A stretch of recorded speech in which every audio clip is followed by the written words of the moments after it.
Good morning. In this mission, we will practice the startup procedure for the A10Z. There's a lot to cover, so feel free to take a break by pressing the pause key at any point. It will be important for you to follow my instructions to the letter. Do not jump ahead and start mashing buttons and throwing switches. I will guide you toward the desired control highlights and line defined to the front dash and left and right consoles. You can pan around the cockpit using your view control commands to locate the switches. If you find it hard to hear my instructions over the background noise, exit the mission and turn down the world and in-cockpit sound sliders to about 50% in the options menu. As described in the flight manual, a pre-flight check is normally performed prior to startup to ensure the aircraft is configured properly. However, for the purposes of this lesson, we'll begin the startup sequence with the aircraft's initial configuration set as it would be at the start of all missions. The startup procedure will consist of initiating electrical power, starting the APU, followed by the left and right engines, and finally powering up and preparing all essential avionics. Press the spacebar key when you are ready to begin. First, set the battery switch on the electrical panel on the right side console to power. This will provide power to the DC buses and the APU. Follow the highlight at the bottom right corner of the screen to locate the switch. Good. Now set the inverter switch on the same panel to standby. This will allow AC power to be supplied to numerous aircraft instruments. It will also provide power to the engine igniters. With electrical power now running, we can take a moment to test the caution and warning systems to make sure that we will receive warnings in case something goes wrong during startup. To do this, press and hold the lamp test button on the auxiliary lighting panel on the left console. Take a look around the cockpit while you hold down the button to make sure that all of the caution lights are functional and you can hear an audible warning tone. Everything looks good. Now let's test the fuel indicator to make sure it's functional and accurate. The fuel indicator is located on the right side of the front dash. When tested, the two needles should point to 3,000 pounds, and the digital tonalizer readout should be around 6,000 pounds. On the oxygen regulator panel, set the supply switch to on, and check for oxygen flow to be indicated in the flow window. Press the Oxy-In Test Oxygen Indicator Test button to test the oxygen remaining indicator. Watch the Oxy-Low caution light on the caution lights panel to turn on when the indication falls below 0.5 liters. We also need to power the radios to communicate with ATC and mission assets. Set the VHF AM frequency mode dial to TR, transceiver. Now repeat the process for the VHF FM radio.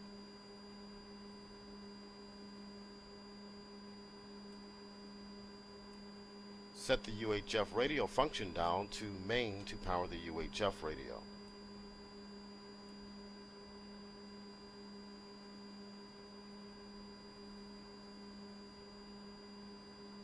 We are now ready to begin the engine start sequence, but let's first close the canopy to minimize the noise. Right-click and hold the canopy control switch to lower the canopy, or press left control plus C on the keyboard.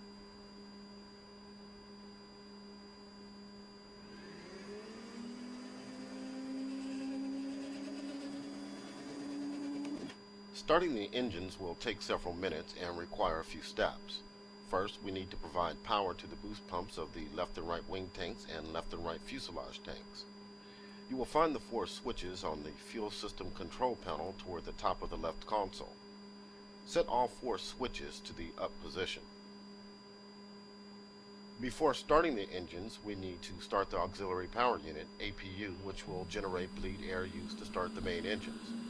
As you start the APU, be ready to monitor the APU exhaust gas temperature, EGT, and RPM gauges on the engine monitoring instruments EMI panel located on the bottom right of the front dash. Go ahead and set the APU start switch to start. Now let's return to the electrical panel and set the APU generator switch to the power position. This will allow the APU generator to power the aircraft and relieve the battery drain. However, the battery needs to remain on as a backup electrical source. While on the electrical panel and in preparation of the engine start sequence, let's also set the left and right AC generators up to power. Once the engines are started, they will begin to turn the AC generators and take over from the APU to provide electrical power. Okay, time to crank up the left engine. This is a very simple process initiated simply by moving the left throttle from off to idle or pressing the right Alt plus home keys. This will automatically start fuel flow, use bleed air from the APU to turn the fans, and then ignite the fuel in the combustion chamber.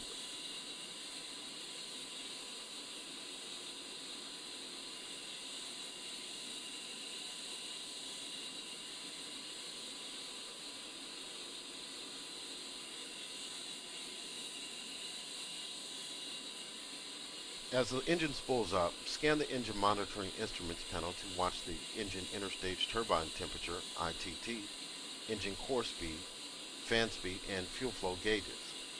Watch for the core fan RPM to stabilize around 60% when idling on the ground. You will also notice the left hydraulic system's pressure begin to build. This will normalize between 2,800 and 3,350 psi. Once the left engine is running normal and stable, press the spacebar key to proceed.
We'll now repeat the process for the right engine. Once again, the engine is started by moving the throttle from off to idle, or in this case, pressing the right control plus home keys. As with the left engine, monitor the instrumentation as the right engine spools up. Also watch the right hydraulic system pressure to normalize. Once you have both engines running normally at idle power, you can do a flight controls check to test the responsiveness of the controls to stick and rudder input. Test the speed brakes and flaps. Press the spacebar key to proceed once everything checks out.